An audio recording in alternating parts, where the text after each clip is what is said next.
In ancient China, somewhere around the year 500 BCE, the great scholar Lao Tzu was working as a keeper of records for the ruling Zhou dynasty.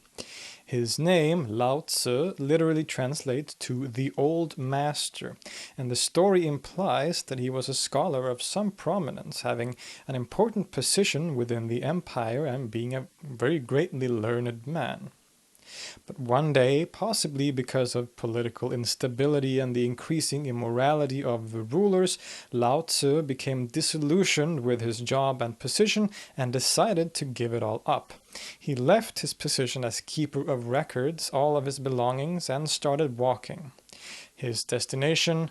Away from China, into the mountains to live the rest of his life as a hermit. But just as Lao Tzu reached the very borders of what was then China, he was stopped by a guard by the name of Jin Qi, who recognized the old master. His reputation had preceded him, and the guard recognized him as a great scholar. After Lao Tzu had explained his intentions to leave China and live as a hermit, the guard would not let him pass unless he would disclose to him some of his great knowledge. Lao Tzu agreed and proceeded on the spot to write down in text a summary of his knowledge in about 5,000 Chinese characters, or 81 brief chapters.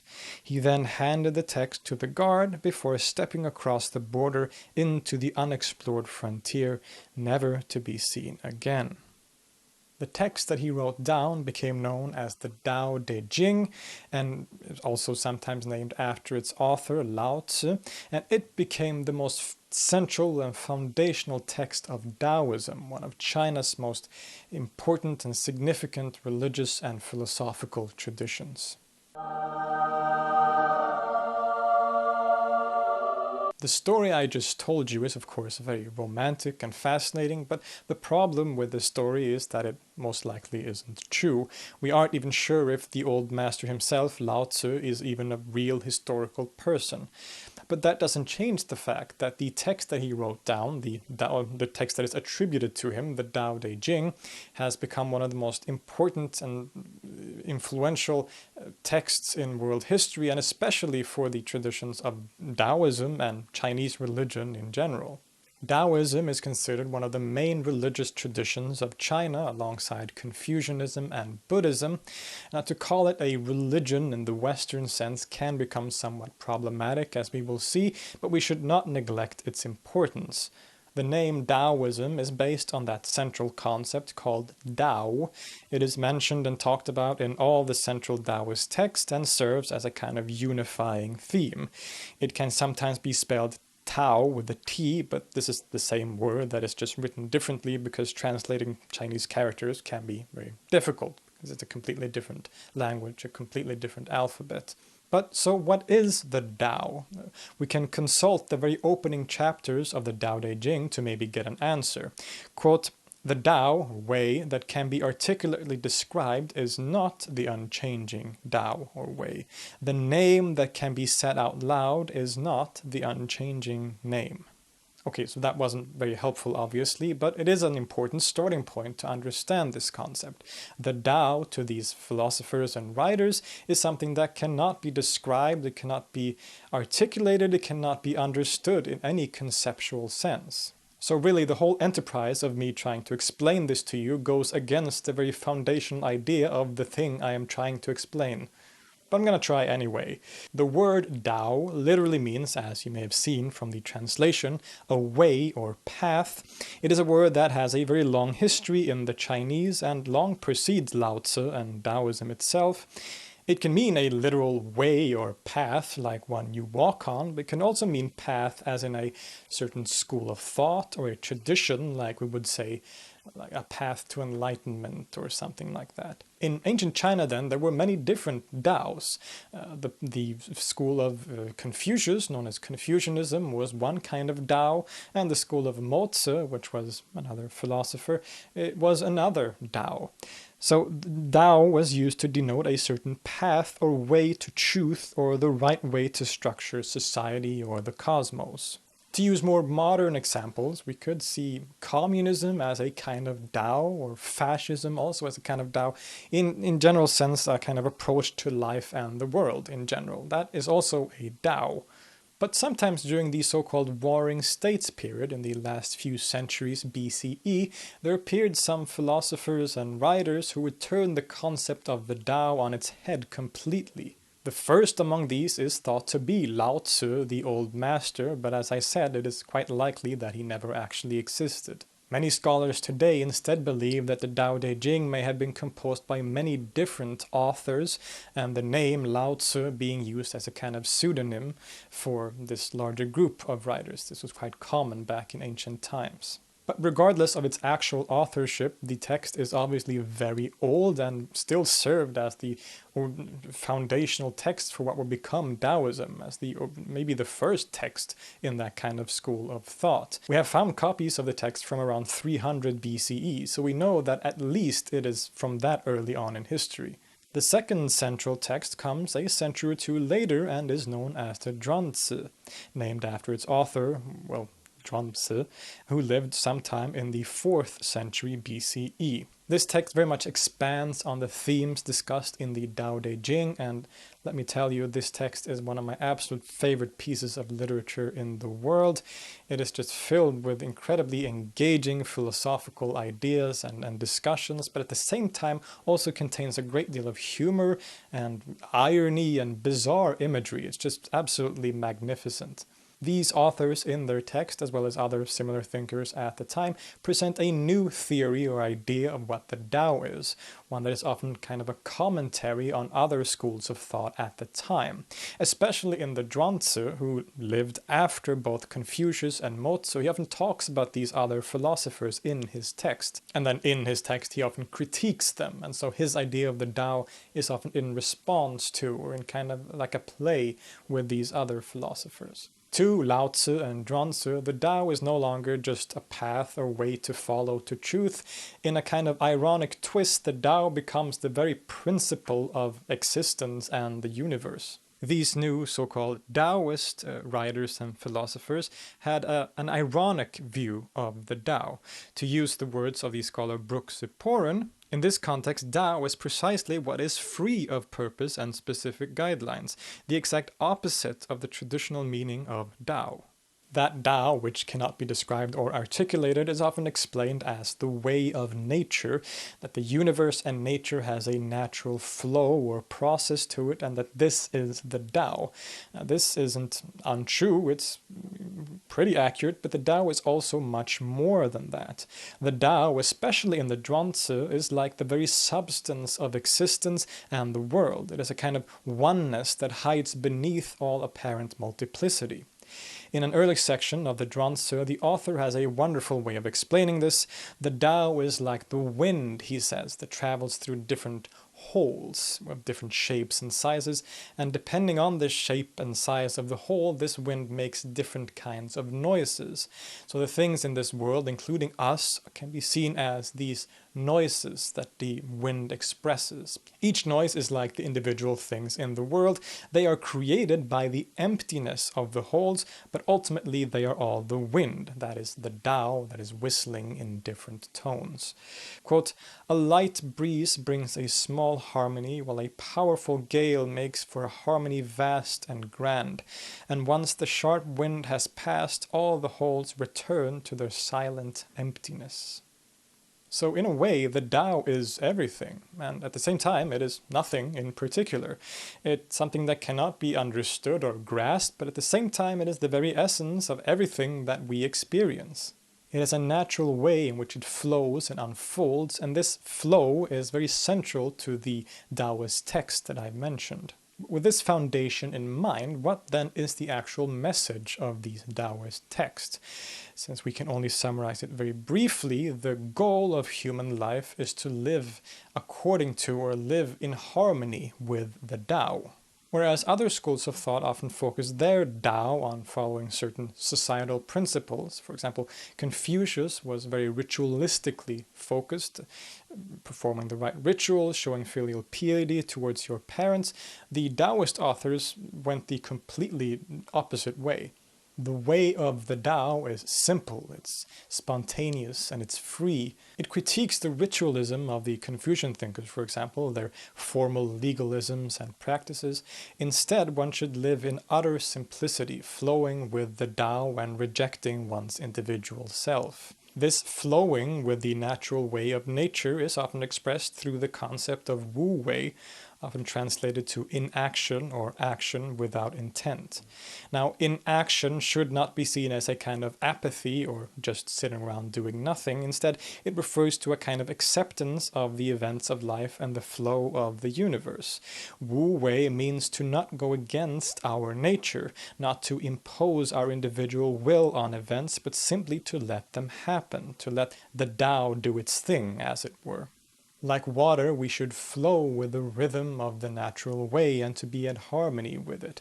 Instead of resisting the wave and being destroyed, we should ride the wave. Quote, "The consummate person has no fixed identity. The spirit man has no particular merit. The sage has no one name." But inaction is at the same time the ultimate action. It is not passivity, but action without effort. There's a difference. So just like nature, the sage gets the most done through inaction. Quote, "The sage produces results and does not brag about it. He produces results but does not praise himself for it. He produces results but does not boast about it.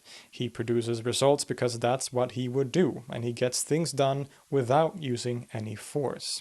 Lao Tzu also has a great section about water. Quote, "The greatest good is like water. Water's virtue is that it benefits all creatures, but contends with none. It resides in places most men hate, thus it takes after the way, or Tao." So this has clear ethical implications. The sage, the sort of enlightened man, is supposed to be light like a feather. He flows like water and does not get in anyone's way. Quote, "He is good to those who are good, and good to those who are not good." Quote, "Therefore the wise man embraces the One, and becomes the model for all under heaven. He does not make himself seen, and therefore is as bright as the sun and moon. Does not consider himself good, and therefore is a pattern for all.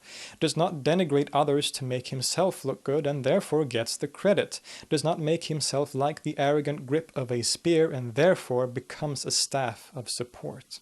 In short, the concept of Wu Wei is of course very complex and complicated, but in simple terms it is a kind of living in harmony, flowing with the way of the universe and the nature around us, not imposing ourselves or our will upon it, but instead simply living in harmony with the Tao.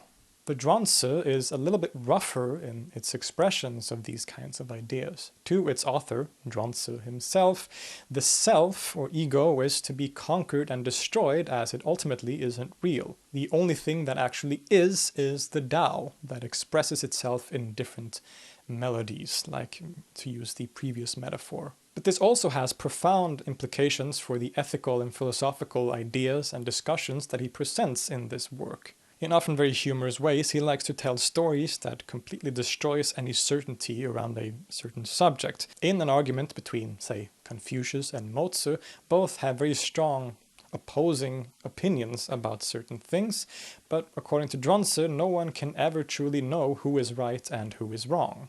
Instead, when the difference between me and you, between this and that, is destroyed, there is no longer any talk of right and wrong. Instead, there is just the Tao playing its different melodies. Quote, "This is also that. That is also this. That posits a this and a that, a right and a wrong of its own, but this also posits a this and a that, a right and a wrong of its own. So is there really any that versus this, any right versus wrong, or is there really no that versus this? When this and that, right and wrong, are no longer coupled as opposites, that is called the course as axis, the axis of all courses." Arguing for a certain philosophical position is imposing our own self, our own will upon the way of nature, the way of the Tao, and thus it is goes against the principle of wu wei, or inaction. It creates a false sense of self that thinks it is right, when in reality right and wrong is relative. The author often does this in the Zhuangzi. He points out how our quest for knowledge or truth is ultimately in vain because it is based on multiplicity and difference. But this isn't necessarily a kind of nihilism, even if some people have interpreted it as such. There are sections of the Zhuangzi when the author takes very clear ethical positions and still holds on to certain principles of kindness and compassion. The point is to question the arrogance of some scholars of his time and people who are constantly arguing over the right Tao, or the right truth. He is ironically responding by saying that the true Tao is that which neglects that any of your truths are absolutely true at all. There's plenty more fascinating parts and aspects of these books. If you're interested in the subject, I highly suggest you read these books, both the Tao Te Ching and the Zhuangzi. They can easily be found in translations in different bookstores online. As I said, they are the very foundations of the Taoist tradition. There is also a third text called the Liezi, which is not as famous as the other two, but is still often considered a foundational text. These three are often considered like a holy triad of Taoist scriptures, the Zhuangzi, the Tao Te Ching, and the Liezi, even if the Liezi often becomes a kind of forgotten third wheel, even in this video, obviously. Of course, these early Taoist works also takes inspiration from earlier existing religious traditions in China. Many scholars believe that the authors, like Zhuangzi, comes from a shamanistic context, which was a common form of religion in the region at the time, and some of the early Taoist practices may have been connected to these shamanistic traditions, but we know very little of this as it isn't mentioned in any of the texts. Another common theme is this. I'm sure you all recognize this symbol as the yin-yang symbol. It is also probably the most common symbol used to represent Taoism. Indeed, the school of yin and yang, which existed prior to the Taoist authors, greatly influenced them. The concept of yin and yang can in brief be summarized as the interconnectedness and complementary relationship between opposites in the universe. There can be no up without down, no dark without light, no hard without soft, and so on. In the Tao Te Ching, he writes, quote, "There can be no existence without non-existence, no difficult without easy, no long without short, no high without low, and without the sounds of musical instruments and human voices, where would their harmony and cacophony be?" It is clear that what we call Taoism is very highly influenced by previous traditions that flourished in China previously and at this time, including the school of yin and yang and many others. And this becomes especially clear as Taoism later on would start to develop into something that we recognize more as a religion. You see, many people today tend to divide Taoism into two branches or types: philosophical Taoism, also known as Daojia, and religious Taoism, sometimes called Daojiao. Now, philosophical Taoism refers to the early Taoist texts and writers that we have discussed so far, like Lao Tzu, Zhuangzi, and Liezi, and their kind of speculative form of Taoism. Religious Taoism, by contrast, refers to a more systematic and organized form of Taoism that developed later on and would come to dominate in history. This form of Taoism still has the same text, the Zhuangzi, Tao Te Ching, and so on, as foundational, but it also includes complex rituals, various deities, a clergy, and alchemical practices, among many other things. This division, however, between philosophical Taoism and religious Taoism is somewhat problematic and anachronistic, however.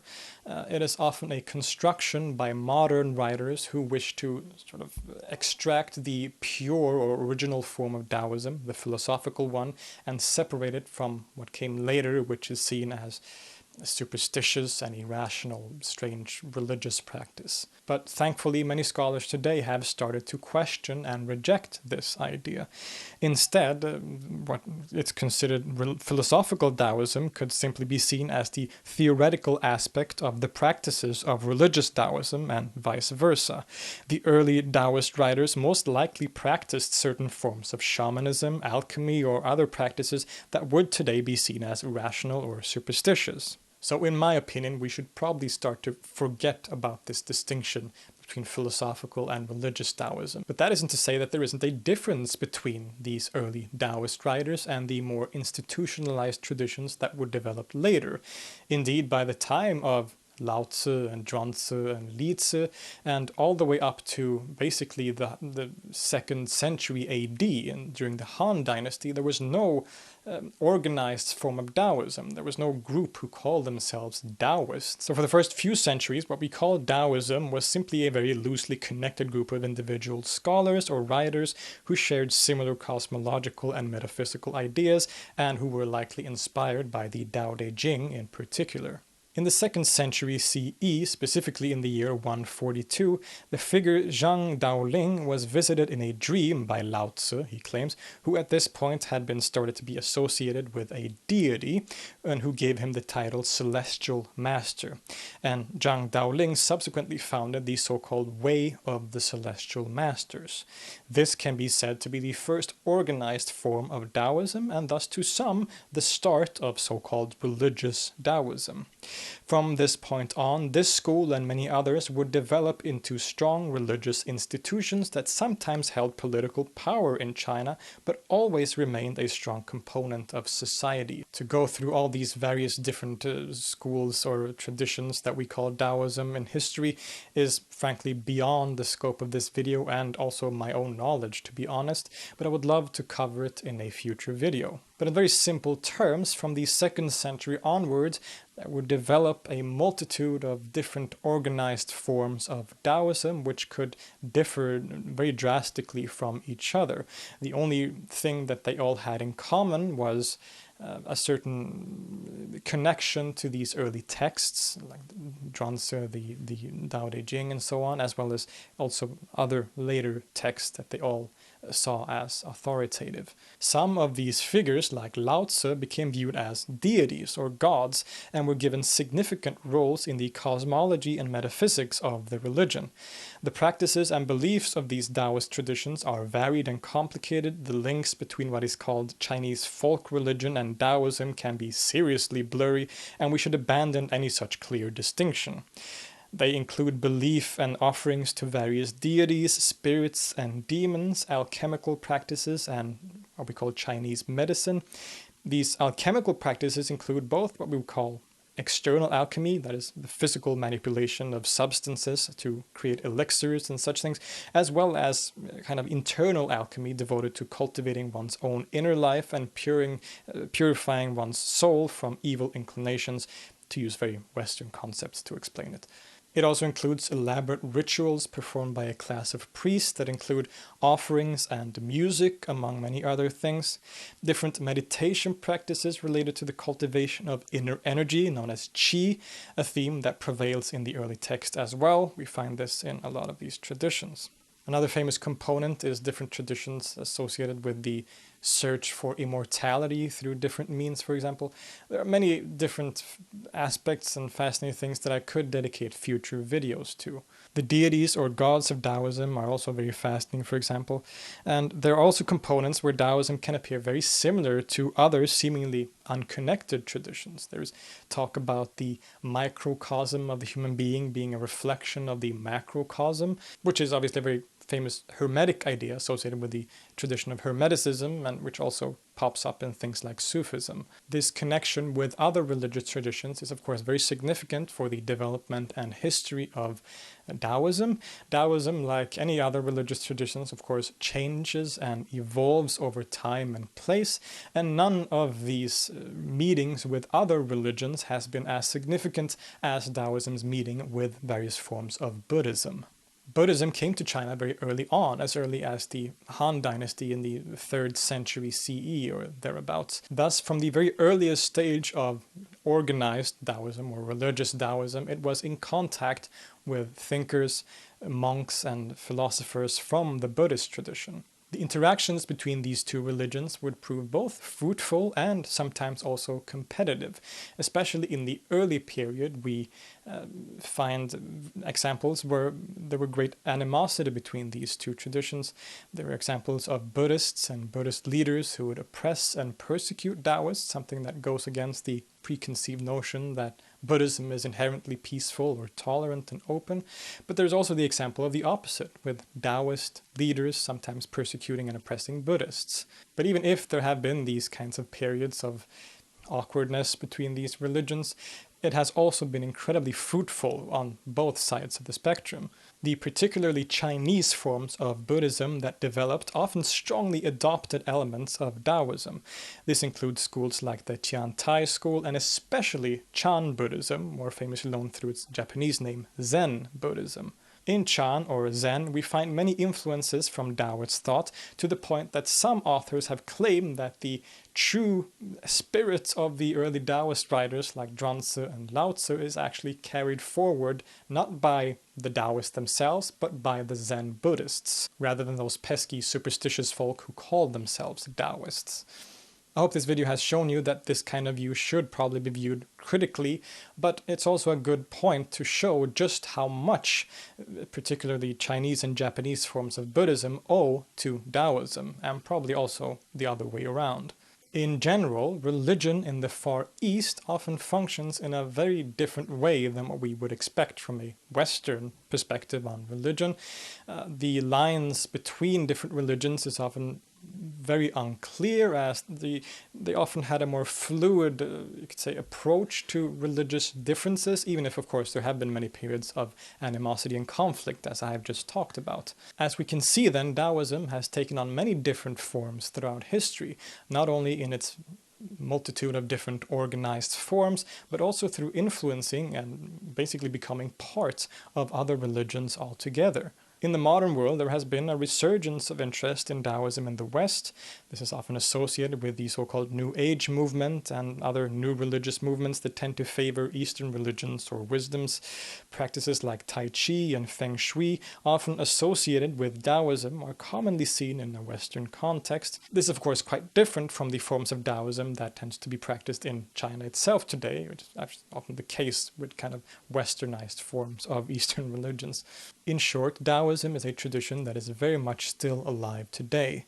The wisdoms contained in the Tao Te Ching, the Zhuangzi, and the Liezi are appealing to readers today just as they were to those who lived 2,000 years ago. They have inspired a vast amount of different religious and philosophical traditions, both in native China, but also lately in the Western world. Perhaps they simply appeal to a universal human condition that longs for a simpler life, one that is more in tune with the environment around us and the natural world, however you choose to define that. In Taoism, we are told to act without effort, to be just, humble, and patient, and perhaps above all, to just simply let go and be one with the way of the universe.